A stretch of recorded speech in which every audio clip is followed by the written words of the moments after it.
Par où commencer cette vidéo? C'est une bonne question. En tout cas, concernant la question qui est dans le titre de cette vidéo, de l'avenir du drone, pour moi, la réponse, elle est évidente, mais c'est surtout pour vous interpeller, pour vous questionner aussi un petit peu sur le sujet et que vous puissiez me le partager dans les commentaires. J'aimerais aborder pas mal de choses qui entourent un petit peu tout le drone, les télépilotes, etc.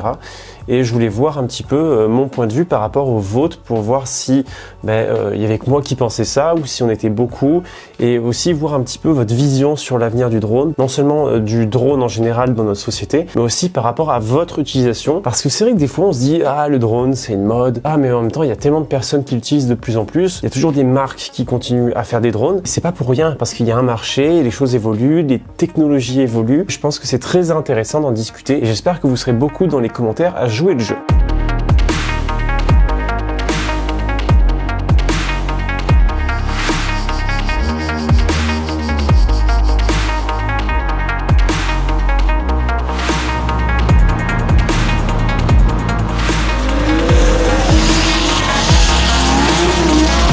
On va aborder beaucoup de choses et je tiens à préciser que tout ce que je dis est un avis ultra subjectif parce qu'il s'agit du mien qui est par rapport à mon expérience en termes de pilotage de loisirs, pilote de drone stabilisé, Mavic 2 Pro, un pilote pro DJI, mais aussi télépilote pro et pilote de drone FPV. Donc vous, votre expérience sera totalement différente du mien, ou sinon vous allez beaucoup vous reconnaître dans ce que je vais dire. Ça dépendra que de vous, mais en tout cas, n'oubliez pas qu'on a chacun une expérience différente. Je vous invite vraiment à partager la vôtre dans les commentaires, sans pour autant que le débat soit violent, hein. Restez calme dans les commentaires s'il vous plaît. On va aborder plusieurs choses, hein. On va faire les choses de manière structurée parce que sinon on va pas s'en sortir. Moi je voudrais d'abord qu'on parle un petit peu de l'évolution du drone, de ses usages, etc. On va parler très vite fait de la nouvelle réglementation européenne, mais on va pas rentrer dans les détails parce que c'est assez ennuyant comme sujet, mais aussi et surtout l'utilisation personnelle que vous en faites vous et comment vous pensez que le drone va évoluer par rapport à votre utilisation personnelle et par rapport à l'utilisation qu'on en fait dans la société. Donc on va commencer par savoir un petit peu l'évolution du drone, en tout cas de mon point de vue. Déjà mon utilisation à moi, alors au début c'était que du loisir, c'était franchement je me prends pas la tête, je me prends toujours pas la tête, hein, même si maintenant ça devient quasiment mon métier.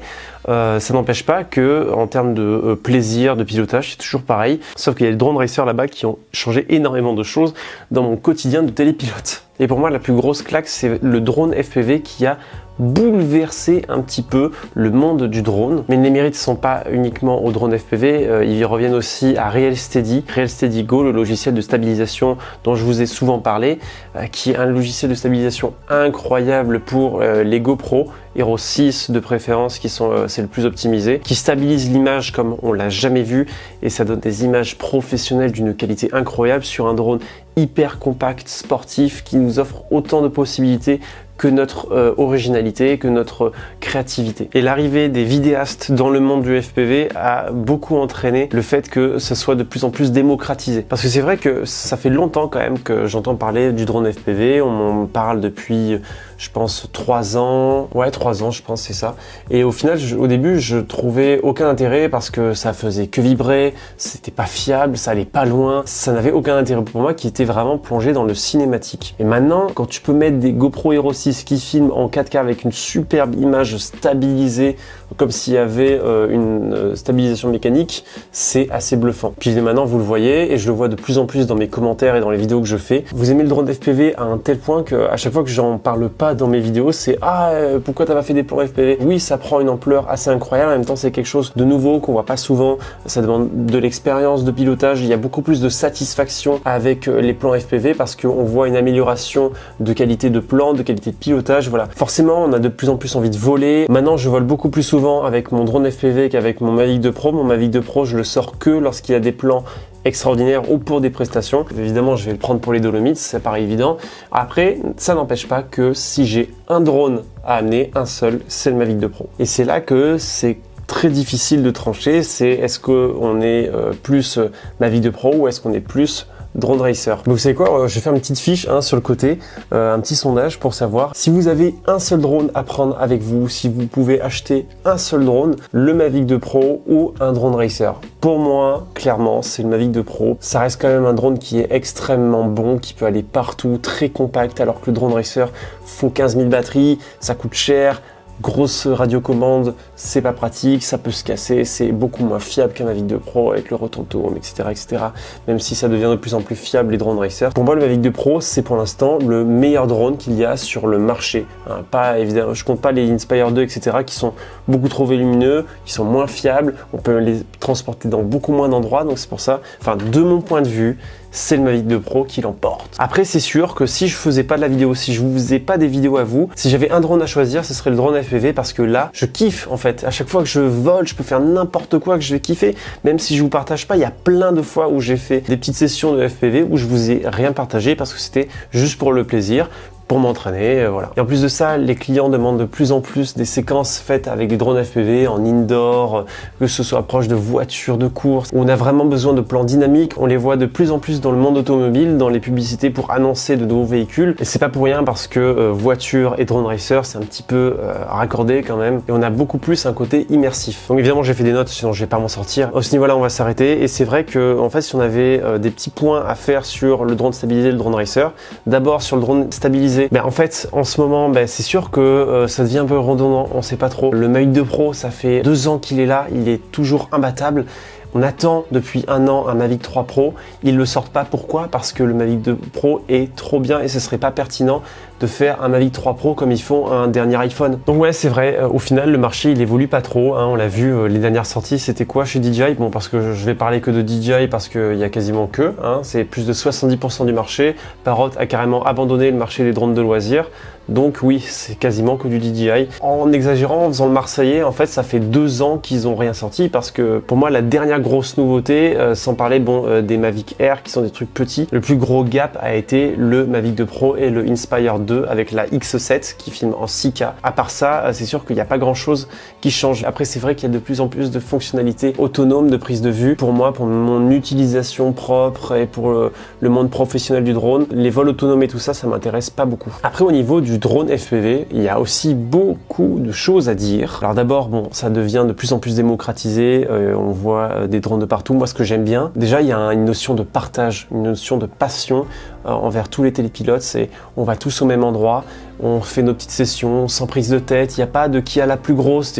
Ah, tu vois, moi je suis en 6 pouces, j'ai tel lipo, moi je tiens. Bon, oui, évidemment, je dis ah putain, moi avec mon drone, je tiens 7 minutes, toi tu tiens que 3 minutes. Non, il est moche. Mais après, il y a plein de conseils. Tu dis, ouais, moi je te conseille ces moteurs, moi je te conseille de passer sur le Crossfire, tu auras moins de pertes. Lorsque tu vas aller loin, tu vas pouvoir faire du long range, etc. Il y a plein de choses à dire, on discute un petit peu comme au bistrot, donc c'est cool, c'est une bonne ambiance. Et puis c'est varié, surtout c'est varié. Vous arrivez sur un spot, personne n'a le même drone, enfin presque. Maintenant, c'est vrai qu'avec DJI qui amène sa fraise, bah, il va y avoir les pros analogiques, les pros HD. Moi, je suis toujours de la team analogique, les Fat Shark, je ne les quitterai pas pour l'instant, je les adore. Mais oui, c'est vrai qu'avec DJI qui arrive dans le drone racer, bah, on montre bien qu'il y a un gros marché qui arrive. Puis après, d'un point de vue professionnel, oui, comme je l'avais dit, les drones FPV sont de plus en plus utilisés. J'ai envie de dire même un peu trop utilisé à mon goût. Je sais pas ce que vous en pensez. Moi, je regarde beaucoup les réseaux sociaux. On en voit par exemple beaucoup sur Instagram qui font la promotion justement de tout ce qu'on peut faire avec un drone FPV. Mais c'est vrai qu'il y a une surconsommation de plans FPV des fois, notamment avec tout ce qui est ciné-hoop, avec les plans indoor où en fait, on prendrait une caméra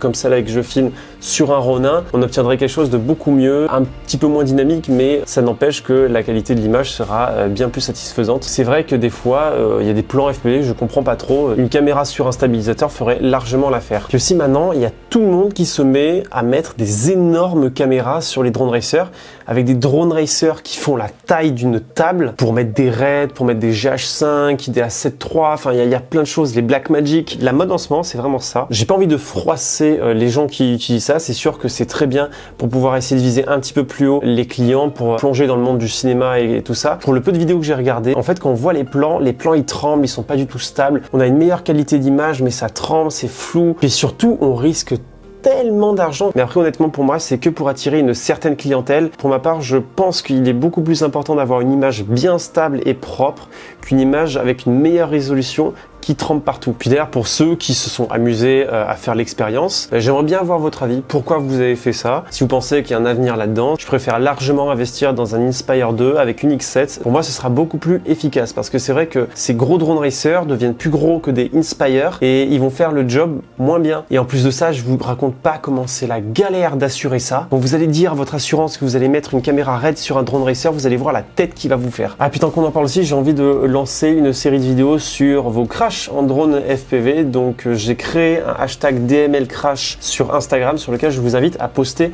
vos plus beaux crashs pour que soit on se moque de vous, soit on pleure avec vous, pour qu'on puisse un peu s'entraider à éviter qu'on refasse vos bêtises. Donc merci à ceux qui ont déjà posté quelques petites vidéos, c'est très sympa à regarder et j'ai hâte de regarder ça avec vous. Et pour finir avec le drone FPV, pour moi ce n'est que le début, il va y en avoir de plus en plus. Pourquoi? Parce que en fait c'est le dernier symbole de liberté pour les drones, parce qu'ils sont pas bridés en fait, c'est vous qui pilotez, il n'y a pas de restrictions, il n'y a pas de limites. Ceux qui n'ont pas envie de respecter la loi, c'est le meilleur drone en fait, donc je vous invite évidemment pas à le faire, c'est important, c'est pas pour rien qu'il y a ces réglementations, il y a beaucoup d'enjeux et de responsabilités, on se rend pas compte, mais après c'est vrai que même si c'est plus démesuré, que c'est très difficile de respecter la réglementation avec des drones FPV, ça n'empêche que les pilotes d'FPV ont conscience de ce qu'ils font, ils ont la totale maîtrise du drone, en n'ayant aucune aide, assistance, en ayant galéré pour savoir piloter à travers un simulateur, des drones, des crashs et tout ça, on a beaucoup plus conscience du danger que peut avoir un drone. Et moi, de mon expérience, les personnes les plus inconscientes ont toujours été celles qui utilisaient des drones stabilisés. Mais il faut faire attention parce que ça peut encore beaucoup changer. Donc ne faites pas de bêtises avec vos drones FPV, essayez de rester réglo parce que l'avenir dépend un peu de nous et de l'utilisation qu'on va en faire. Si on fait trop de bêtises, ça va pas aller dans notre sens. Surtout que le drone de loisir ne va pas très bien en ce moment au niveau de la réglementation. C'est beaucoup plus axé sur le professionnel, notamment concernant la réglementation et l'uniformisation européenne. Je vais en parler très vite fait, vous parler des textes de loi, etc.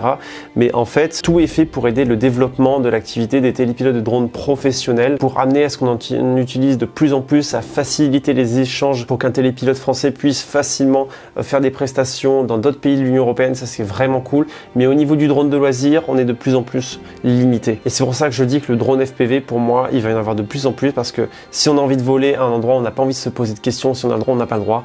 Mais on sort un drone racer. Évidemment, c'est pas la chose à faire. Je sais pas ce que vous en pensez. Moi, c'est ce que je ressens en tout cas. On a vraiment une sensation de liberté. On vole, on frôle les falaises. Et puis de toute façon, on le voit dans les commentaires de mes vidéos FPV. Vous adorez tous. Moi aussi, j'adore. Et je pense que j'en ferai de plus en plus. Ça veut pas dire pour autant que j'abandonne le Mavic 2 Pro et les drones stabilisés. Mais ceux-là vont servir que quasiment pour du professionnel, plus pour du plaisir. Et avant qu'on termine, moi, j'aimerais avoir votre avis, votre expérience. D'où est-ce que vous venez? Par quoi vous avez commencé? Où est-ce que vous allez aller? Est-ce que vous allez totalement abandonner le drone? Est-ce que vous restez sur du drone stabilisé, DJI, surtout avec le Mavic Air 2 qui satisfait beaucoup de monde, ou si vous êtes de plus en plus chaud à investir, à dépenser tout votre argent dans le drone FPV, parce que je peux vous dire que c'est le cas de tout le monde. Donc ouais, j'entends beaucoup de témoignages de votre part qui me disent ouais, je fais du drone stabilisé, j'ai un Mavic Air ou un Mavic Pro depuis 2 ans, ça commence à être redondant et là je vois le drone racer, je vois tes vidéos et ça me donne de plus en plus envie de m'y mettre. Vous êtes beaucoup à vous dire ça et vous avez raison, je vous garantis que ça vaut le détour, c'est une passion géniale, ça concerne tous les âges, il y a des personnes qui ont 14 ans, il y a des personnes qui ont 80 ans qui font du drone FPV, ça c'est beau. Donc moi je vous invite à aller là-dedans et je pense que ça va faire que se développer, que s'améliorer et j'ai hâte de voir l'avenir. Mais j'espère quand même que ça va bien se passer pour nous. Donc je pense que j'ai à peu près tout dit pour cette vidéo, on a parlé un peu de tout. J'attends vraiment votre retour et votre expérience sur le sujet, ce que vous en pensez, ce que vous aimeriez voir à l'avenir, l'utilisation que vous allez en faire. Vous voyez ce que je veux dire de toute façon. Et je vous remercie d'avoir regardé cette vidéo. C'était très sympa de donner mon point de vue, ça permet un petit peu de se libérer sur la question. Ça me fait aussi un petit memento pour moi-même pour faire un petit récap de la situation de 2020, comme ça on pourra voir et peut-être rigoler nerveusement ou pas de ce qu'on aura pour 2025 parce que les changements de règles au niveau européen ça va aller jusqu'en 2025 donc je peux vous dire que c'est pas encore fini. Donc moi avec tout ça c'est vrai que la situation nous permet pas trop de voyager un petit peu où on veut mais je vais quand même essayer de me déplacer surtout que la météo n'aide pas non plus parce que j'ai l'impression qu'on nous a un petit peu volé notre automne, on est directement passé à l'hiver mais bon je vais essayer de faire mon mieux pour vous sortir de belles images. En tout cas d'ici là je vous dis salut et portez-vous bien.